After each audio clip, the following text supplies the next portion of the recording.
What up YouTube? If you live in Australia and you've recently bought a drone, or you're thinking of buying a drone, or maybe you're traveling to Australia soon on a holiday, or maybe you just live in the country and you're just curious as to how drone rules work, I'm going to be showing you as simply as I can the rules around flying a drone in Australia in under 2 minutes. So let's do it.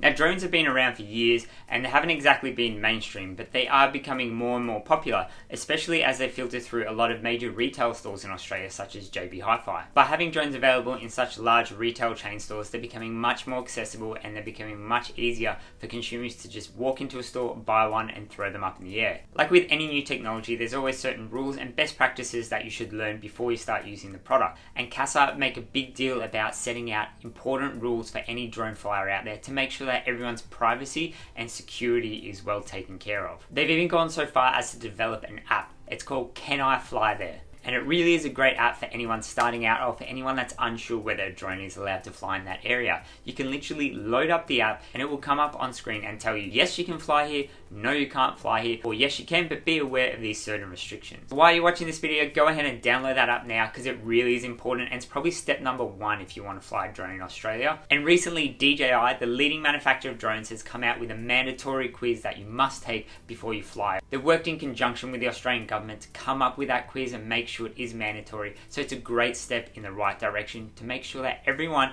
is safe and everyone understands the rules. So let's tap that 2-minute timer down below and let's get started on those rules.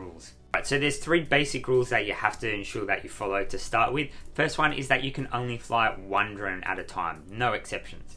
Second is that you must always maintain visual line of sight, which means that you cannot fly your drone kilometers away if you can't see it. And it also means that you can't use any goggles on your face if you can't directly see the drone itself. You must always ensure that you never exceed a maximum altitude of 120 meters.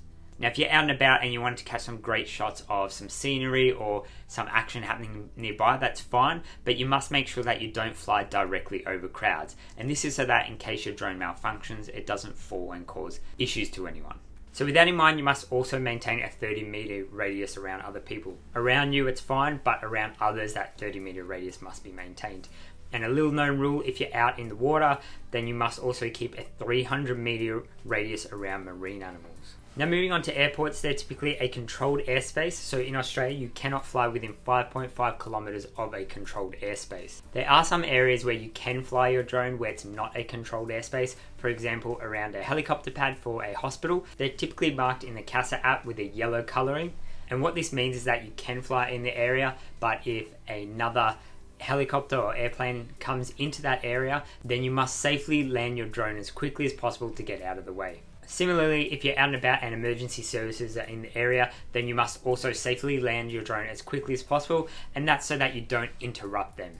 And of course, nighttime you cannot fly because you can't maintain visual line of sight, so nighttime is out of the question. And lastly, there are some no-fly zones around the country, so make sure you use that CASA app as it will tell you if you're in a no-fly zone. The only exception to that rule that I've discovered so far is that it doesn't include national parks. And national parks are generally a no-fly zone, but you can get an exception if you wish. You just have to contact the park manager for approval. And last but not least, just make sure at all times you use common sense and respect people's personal privacy. There are major fines for not following these rules, and you can cause serious damage to others if you don't pay attention and you don't know what you're doing.